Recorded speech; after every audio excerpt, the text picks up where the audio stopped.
नाम क्या है आपका? महेश दीवाना। महेश दीवाना।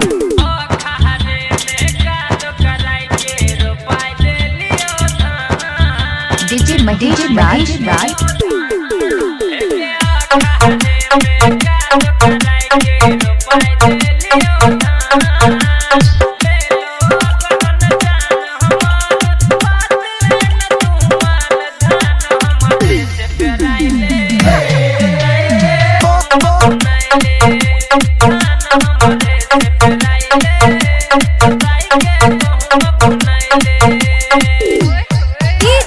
महेश दीवाना।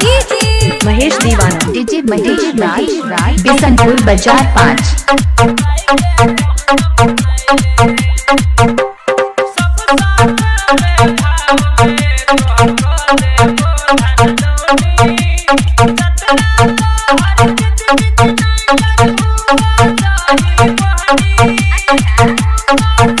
बिशनपुर बाजार 5।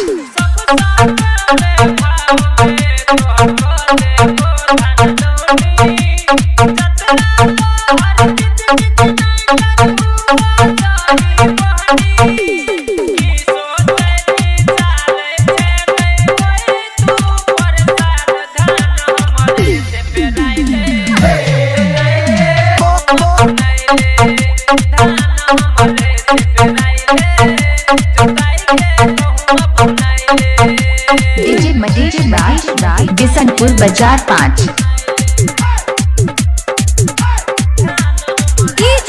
महेश दीवाना। महेश दीवाना। बिशनपुर बाजार 5।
डीजे महेश राज बिशनपुर बाजार 5।